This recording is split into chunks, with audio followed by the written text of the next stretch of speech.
के शुभ अवसर पर आयोजित कार्यक्रम में मंच पर उपस्थित बंगाल विधानसभा के प्रतिपक्ष के नेता श्रीमान शुभेंदु अधिकारी जी,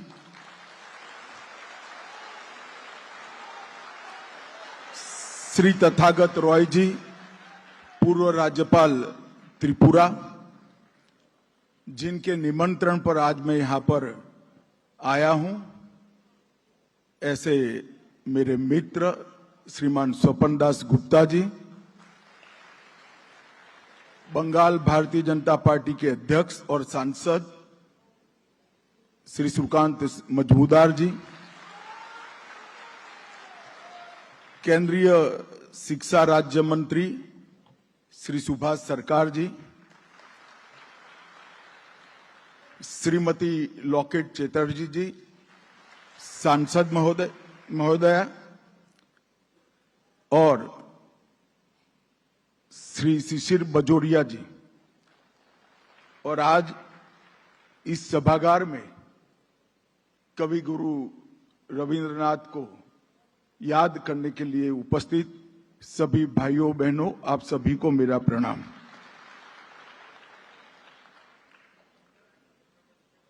एक 162वीं रविंद्र जयंती न केवल इस सभागार में बैठे हुए लोग, न केवल बंगाल, न केवल भारत, समग्र विश्व के अंदर मुक्त विचार और कला के क्षेत्र का सम्मान करने वाले लोगों के लिए बहुत बड़ा दिन।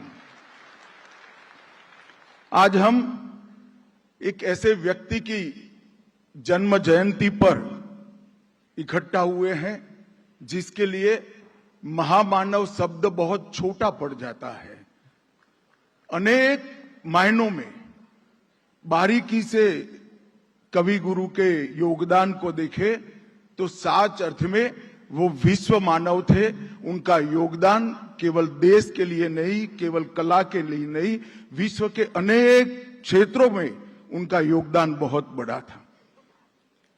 कवि गुरु को याद करना, उनके बारे में शब्दों में बोलना बहुत कठिन है, क्योंकि उनका जीवन इतने सारे आयामों में योगदान से भरा हुआ है। सच अर्थ में एक बहुमुखी प्रतिभा के धनी कवि गुरु रविंद्रनाथ टैगोर थे। और कवि गुरु रविंद्रनाथ जी के बारे में आज मुझे बोलने के लिए स्वपन दास जी ने यहां बुलाया है। ये मेरे लिए सौभाग्य का विषय है, इसलिए मैं स्वपन दास जी को बहुत बहुत धन्यवाद कहना चाहता हूं। कला के क्षेत्र की बात करें तो साहित्य में गद्य, पद्य, चित्र, संगीत, नाटक, निबंध, कोई क्षेत्र ऐसा नहीं है जहां पर कवि गुरु ने अपनी अमिट छाप नहीं छोड़ी। कला की अभिव्यक्ति को कोई बंधन नहीं होना चाहिए।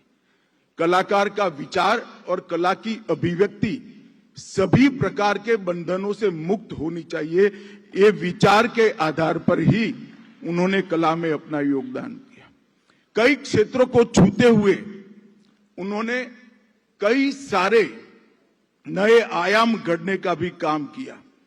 आजादी के आंदोलन के राजनीति में न होने के बावजूद भी वो आजादी के आंदोलन के हर नेता के प्रेरणा स्रोत कवि गुरु रविंद्रनाथ रहे।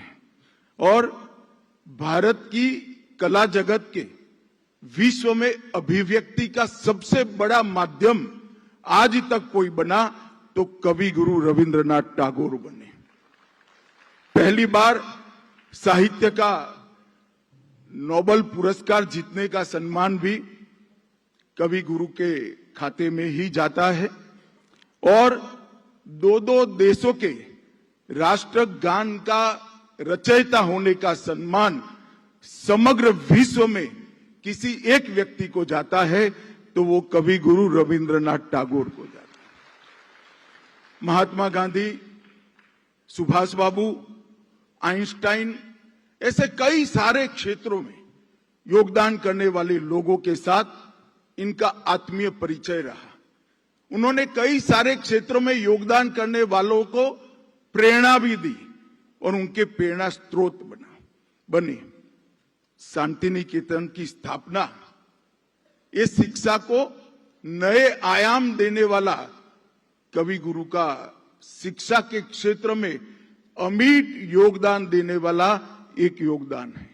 और शिक्षा अंग्रेजों ने यहां शुरू की हुई शिक्षा नहीं, रटे रटाए कोर्स के माध्यम पर रटी रटाई परीक्षा देकर मार्क्स लेने वाली शिक्षा नहीं, शिक्षार्थी के अंदर पड़ी हुई सारी क्षमताओं को अनंत आकाश तक की ऊंचाइयों तक ले जाने की शिक्षा का शांति निकेतन में शुरुआत कवि गुरु ने किया।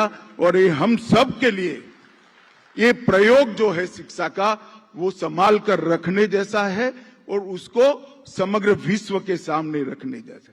ब्रह्मो समाज का उपनिषद का संदेश को भी उन्होंने बलपूर्वक समाज के अंदर प्रस्तापित करने का प्रयास किया। एक मायनों में देखे तो भारत की आत्मा का दुनिया को परिचय कराने का काम अगर किसी ने किया है तो कवि गुरु रविंद्रनाथ टैगोर ने किया।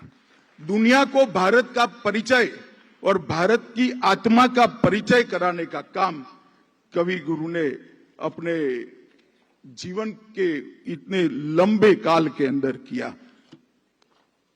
कवि गुरु के जीवन की शुरुआत के बारे में मैं बहुत कुछ कहना नहीं चाहता, परंतु गुरुदेव ने होमवर्क के दिनों के लिए जो लिखा है इसको जरूर मैं कहना चाहता हूं। इससे इनके विचारों के गहराइयों को हम पा पाएंगे। छोटी मोटी चिड़िया कितनी खुशकिस्मत है कि अपने माता पिता शाम को दिया बाती नहीं जलाते।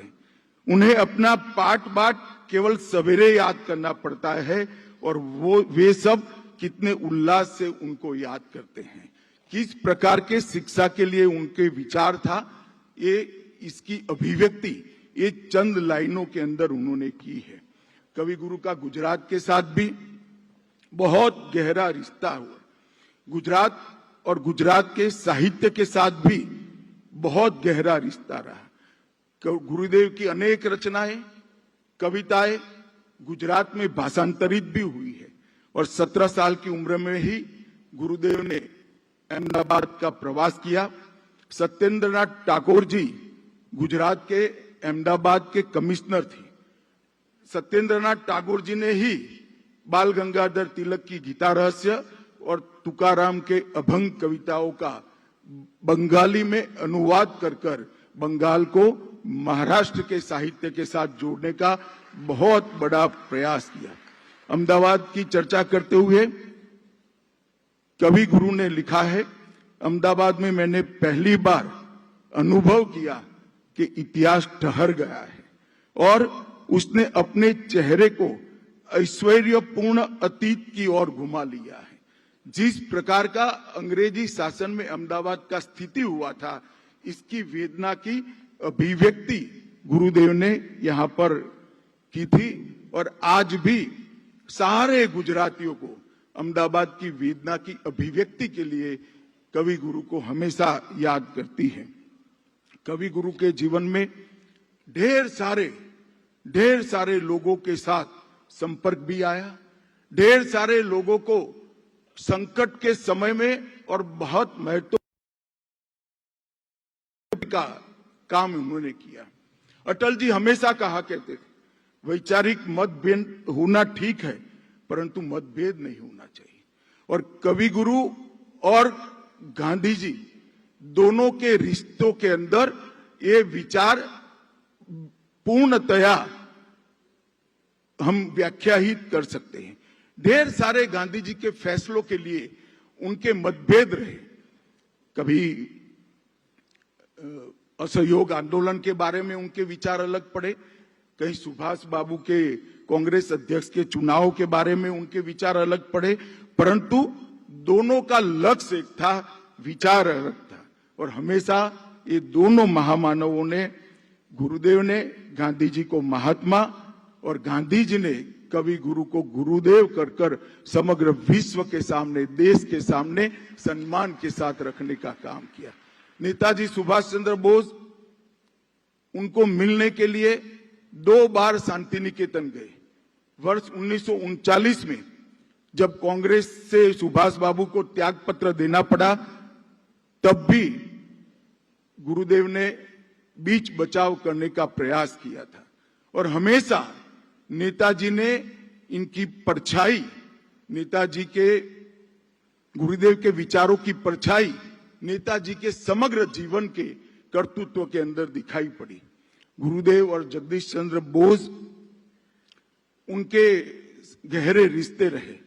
जगदीश चंद्र बोस जब हताश थे, उनकी वैज्ञानिक बुद्धि को कोई समझ नहीं पा रहा था, तो लंदन से एक चिट्ठी लिखकर उन्होंने अपनी हताशा को कवि गुरु के सामने प्रकट किया और कवि गुरु ने 1901 में बोस के वैज्ञानिक शोध कार्य के लिए त्रिपुरा के महाराज से उनको मदद कराकर वो क्रिटिकल टाइम में जगदीश चंद्र बोस को आगे बढ़ने में बहुत बड़ी सहायता करी थी। गुरुदेव और अल्बर्ट आइंस्टाइन के बीच में भी बहुत गहरे रिश्ते रहे और जब गुरुदेव को मालूम पड़ा कि 1932 में जर्मनी छोड़कर आइंस्टाइन को जाना पड़ा, तो गुरुदेव ने शंघाई के एक पत्र में सार्वजनिक बयान जारी किया, मेरे मित्र आइंस्टाइन का जिस प्रकार से अपमान हुआ है, उसने आधुनिक सभ्यता संबंधी मेरे विचारों को बुरी तरह झंझोर कर रख लिया है। जिस प्रकार से जर्मनी के अंदर व्यवस्था बनी, इसको बहुत कम शब्दों में इसका विरोध करने का काम गुरुदेव ने किया। गुरुदेव और साहित्य ये अपने आप में अलग हो ही नहीं सकते। हिंदी में एक कहावत है कि पुत्र के लक्षण पालने में ही दिख जाते हैं और गुरुदेव पर एक कहावत बहुत चरितार्थ होती है। गुरुदेव 8 साल की उम्र में ही अपनी पहली कविता लिखे और जो लिखने की परंपरा शुरू हुई वो उनकी मृत्यु शैया पर जाकर ही समाप्त हुई। पूरा जीवन साहित्य के हर क्षेत्र के अंदर उन्होंने सृजनात्मक रूप से अपना योगदान करते रहे। गुरुदेव के साहित्य के किरदार हमेशा आम जीवन से जुड़ी सभी पृष्ठभूमि के थे। कई बार इनके साहित्यों का अध्ययन करते हैं तो बड़ा आश्चर्य होता है कि गर्भ श्रीमंत परिवार में जन्मा हुआ ये व्यक्ति किस प्रकार से बंगाल के आम जन की भावनाओं को समझा होगा, किस प्रकार से आम जन की भावनाओं को साहित्य में कंडारा होगा और कई पुरानी साहित्य की विधाओं को भी उन्होंने आगे बढ़ाया, चाहे वो दंत कथा है या पुराने किस्से हो। गुरुदेव ने व्यक्तिगत आजादी बनाम मुक्ति, इस बहस में भी बहुत अच्छे से हिस्सा लिया। भारतीय परंपरा में व्यक्तिगत आजादी के स्थान पर मुक्ति के महत्व को ज्यादा स्थान दिया गया है। उन्होंने व्यक्तिगत आजादी के यूरोपीय सोच को नकारा।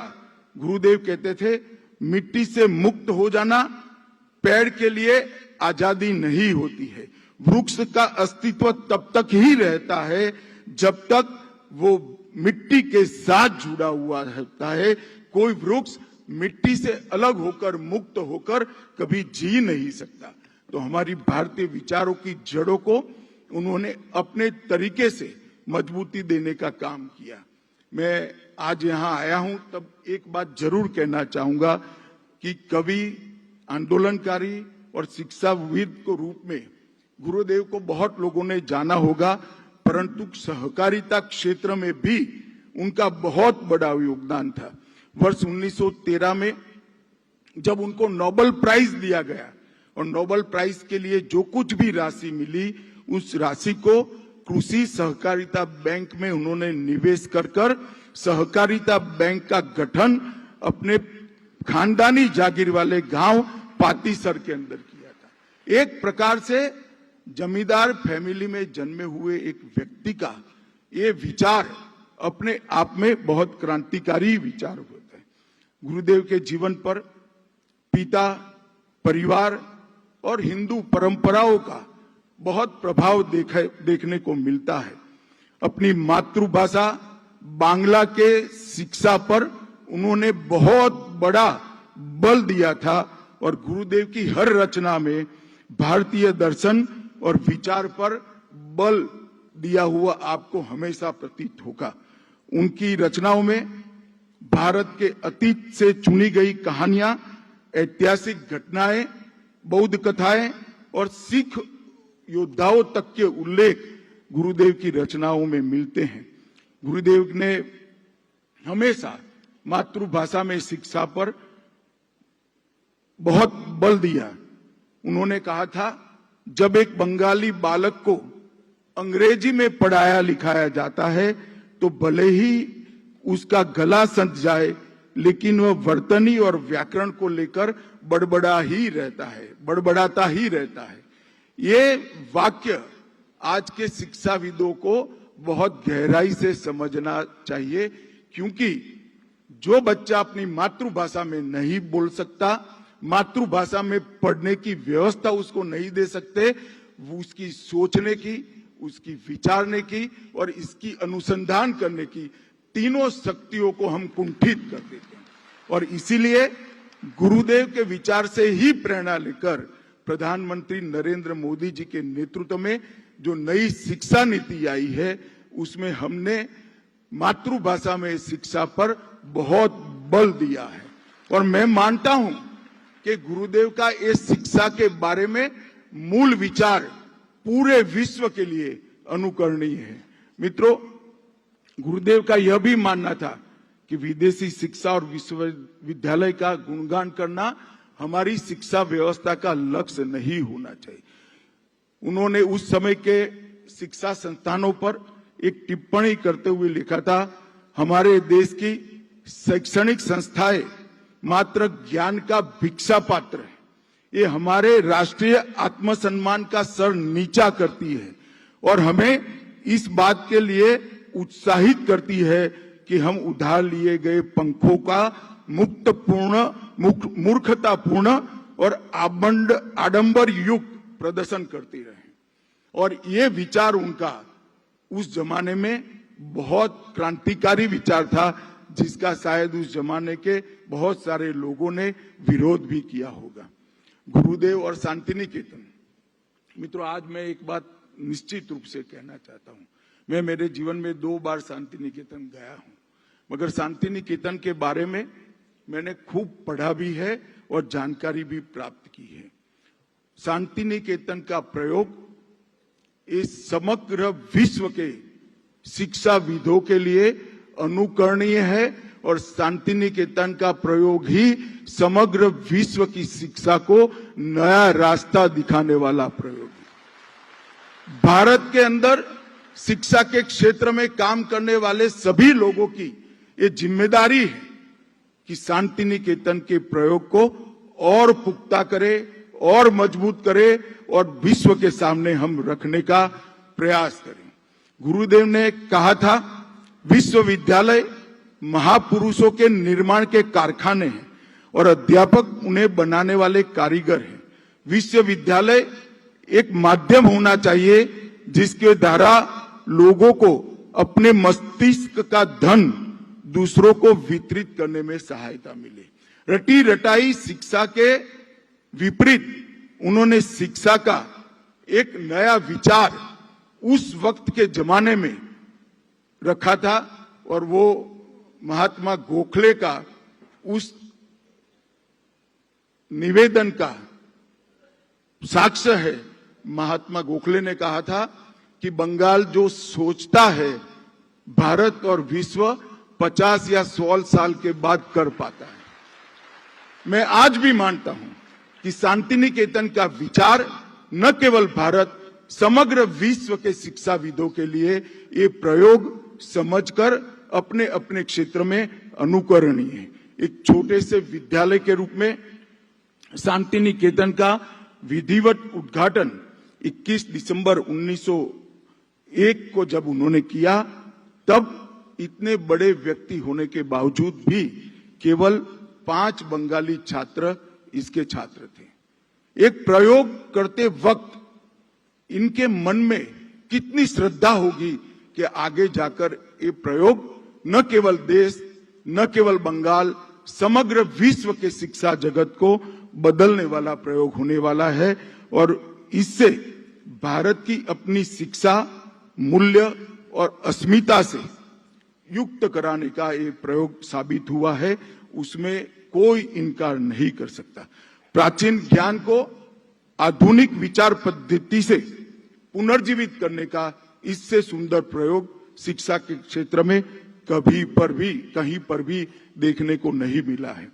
गुरुदेव का स्वतंत्रता आंदोलन में योगदान बहुत बड़ा था और पूरे स्वतंत्रता आंदोलन का आप अभ्यास करोगे तो दिखाई पड़ेगा कि राजनीतिक क्षेत्र में कहीं पर भी जुड़े बगैर समग्र आजादी के आंदोलन पर गुरुदेव टैगोर का बहुत बड़ी विचारों का असर देखने को मिलता है। उन्होंने भारत के स्वाधीन बनाने वाले सभी प्रयासों का समर्थन किया। अंग्रेजों ने 1898 में राजद्रोह विधेयक जब पारित किया, राष्ट्रवादी लोगों को विद्रोही बताने के लिए इसके अंतर्गत जब बाल गंगाधर तिलक को गिरफ्तार कर दिया गया और जिस दिन यह विधेयक कानून बन गया, कवि गुरु ने इस विवाद में उसी दिन कूद पड़े और अपना प्रसिद्ध आलेख क्रांत रोध कलकत्ता की एक सार्वजनिक सभा में पढ़कर अपना विरोध उन्होंने मुखर किया और समग्र देश के अंदर ये विरोध को वाचा मिली। बंग भंग के समय भी गुरुदेव के विरोध ने बंग भंग की घटना को समग्र भारत के कोने कोने तक पहुंचाने का काम किया। देशभक्तिपूर्ण गीतों के गाने के अपराध में जब छात्रों को कॉलेजों से निकाले जाने लगा, ऐसे छात्रों को शिक्षा प्रदान करने के लिए ढेर सारे शिक्षाविदों को एकजुट करने का काम भी उन्होंने किया और एक परिषद का भी गठन किया। सुपरिचित दार्शनिक और क्रांतिकारी योगी अरविंद इसके प्रथम आचार्य बने। गुरुदेव और राष्ट्रगान, गुरुदेव एक ही व्यक्ति समग्र विश्व के अंदर ऐसे हैं जिनके लिखे हुए 2 गीतों को 2 राष्ट्रों के राष्ट्रगान होने का सम्मान मिला है, भारत और बांग्लादेश। और शायद ही कोई व्यक्ति होगा जो अपने राष्ट्र की सीमाओं के ऊपर, राजनीतिक और भौगोलिक सीमाओं के ऊपर अपने साहित्य की इतनी अमिट छाप जिसने छोड़ी होगी। जब जलियांवाला कांड हुआ तब इसका भी मुखर कर विरोध किया और गुरुदेव ने भारत के गवर्नर जनरल को पत्र लिखा कि कभी कभी ऐसा भी समय आता है जब सम्मानप्रद उपाधियां हमारी शर्म को लोगों के सामने बढ़ा देती हैं। और उन्होंने पत्र लिखकर नाइटहुड की उपाधि को लौटाने के लिए पत्र लिखा, मगर उसके बाद भी लोग उनको सर रविंद्रनाथ कहने से रुके नहीं, हालांकि गुरुदेव उसको पसंद नहीं करते थे। भारत के लोगों को विश्व में अपनी प्रतिभा का लोहा मनाने का सबसे पहले अगर स्वीकृति किसी को मिली तो गुरुदेव टैगोर को मिली। जब उनको नोबेल प्राइज मिला तब ढेर सारे लोगों के लिए आश्चर्य था कि एक व्यक्ति जो गोरा नहीं है इसको नोबेल प्राइज कैसे मिल सकता है। एक अमेरिकन अखबार ने उस वक्त कोट किया था कि साहित्य के लिए किसी हिंदू को नोबेल प्राइज मिलना कोकेशियन प्रजाति के लेखकों के लिए निराशा का कारण अवश्य बना है। उन्हें यह नहीं समझ आ रहा था कि आखिरकार ये सम्मान उस व्यक्ति को कैसे मिल गया जो कि गोरी चमड़ी वाला नहीं है। टोरंटो के द ग्लोब ने लिखा, पहली बार नोबेल पुरस्कार इस व्यक्ति को मिला है जिसको हम गोरा नहीं कह सकते। गुरुदेव के विचार, कवि गुरु के विचार आज भी सांप्रत भारत के लिए हमेशा के लिए मार्गदर्शक रहेंगे। आज राजनीति के अंदर जिस प्रकार की संकुचितता को हम हर जगह पे देखते हैं, गुरुदेव का जो राजनीति के लिए, समाज जीवन के लिए, कला के लिए और राष्ट्र की भावनाओं के लिए, राष्ट्र प्रेम के लिए जो उन्मुक्त विचार था, इससे सुसंगत नहीं है। सभ्यता के संकट नामक उनके निबंध को अगर आप पढ़ेंगे तो मालूम पड़ेगा कि इनका विचार क्या था। और उन्होंने इसी निबंध के अंदर साहसपूर्ण शब्द थी से विश्व का राजनीति के बारे में अपना गहरा चिंतन व्यक्त किया था। मित्रों, आज मैं जब यहां आया हूं तब गुरुदेव के बारे में ज्यादा शब्द कहना मेरे लिए असंभव है, मगर उनके लिए मैं इतना ही कहता हूं कि वो एक ऐसा व्यक्ति था जिसके व्यक्तित्व को और कर्तृत्व को अगर समझे तो कहा जाता है, सीढ़ियां उन्हें मुबारक हो जिन्हें छत तक जाना है, मेरी मंजिल तो आसमां है, रास्ता मुझे खुद बनाना है।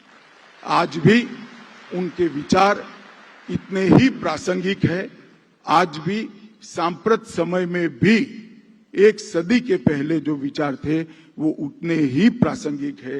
ये हम सब के लिए प्रेरणा का स्रोत है। न केवल बंगाल, न केवल भारत, समग्र विश्व की राजनीति, साहित्य, दर्शन और धर्म के अनेक प्रकार के पहलू को उन्होंने छूकर जो अपने विचार व्यक्त किए हैं, ये समग्र विश्व की संपदा है, समग्र विश्व की पूंजी है। और हर भारतीय को ये अपनी पूंजी पर और कवि गुरु के अपने योगदान पर, विश्व के विचारों को समृद्ध करने के योगदान पर हमेशा सम्मान रहेगा। आज मैं उनकी 162वीं जयंती पर, वैशाख के 25वें दिन पर मनपूर्वक उनको श्रद्धांजलि देता हूं और उनके विचार हमेशा हमने प्रेरणा देते रहे और आज के समय में उनके विचारों के अनुरूप हर क्षेत्र में हम बदलाव कर पाए, यही ईश्वर प्रार्थना के साथ मेरी बात को समाप्त करता हूं। वंदे मातरम। भारत माता की जय।